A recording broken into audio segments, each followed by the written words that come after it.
ഇതിനു മുമ്പ് വർഷാപ്പിലായിരുന്ന ജോലി അതെങ്ങനെ മനസ്സിലായി? ചാറ്റി വെക്കണെന്ന് ചോദിച്ചാണേ. ഇയാൾ എന്തിനാ ഇങ്ങനെ ഞങ്ങളുടെ പുറകെ നടക്കുന്നേ? പ്രൊട്ടക്ഷൻ. ഇപ്പോഴത്തെ കാലം അതാ. അത്യാവശ്യം ചുറ്റുപാടുണ്ടെങ്കിലും കുടുംബത്തിന് തലവേദനയായിട്ട് കുറെ എണ്ണങ്ങളുണ്ടെന്നേ. ഇവനൊക്കെ മുക്കാലിൽ കെട്ടി ചാട്ടവാറിനടിച്ച് നാട് കടന്നു. ഒന്ന് ഒതുങ്ങി നിക്കടോ, കേറുമ്പോ മുട്ടുമല്ലോ.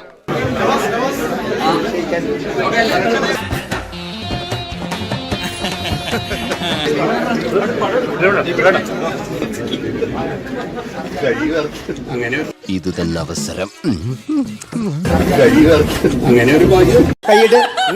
കൈയ്യട്ട് അപ്പൊ ടിക്കറ്റ് എടുക്കാതെ സിനിമ കാണാനുള്ള പരിപാടിയാണ്.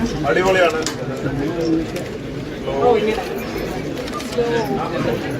മുതലെടുക്കണേണ സജി കൊതിയുണ്ടാടാ. ഇവിടെ നിൽക്കുമ്പോ മാലയുടെ ഫ്രണ്ട് മാത്രമേ ബാക്കിന്റെയും ഭംഗി കാണും. മോനെ സോറി, ഒരു ഗ്യാപ്പ് കണ്ടപ്പോ ഗോൾഡിക്കാൻ നോക്കിയതാ. അവര് കുന്തി ദേവിയുടെ റോളാണ് എടുത്തിട്ടുള്ളത്. അതെന്തിനാടാ പന്നി ഇപ്പൊ പറഞ്ഞത്? അവരെ കാണുമ്പോ എനിക്ക് ആ കുന്തി ദേവിയെ കാണുമ്പോ ഹണി റോസിനെയാണ്. അല്ലാന്ന് തോന്നാൻ മാഷ്ക്ക് ഭഗവതിയെ മുമ്പ് കണ്ട പരിചയമൊന്നുമില്ലല്ലോ. ഇത് നീ ചോദിച്ചു വാങ്ങിച്ചതാ, ഇനി ചോദിക്കരുത്. എനിക്ക് വയ്യ. അതിനകത്തൊരു ആക്കലുണ്ടല്ലോ. അയ്യോ, അത് വെറും തോന്നലാ.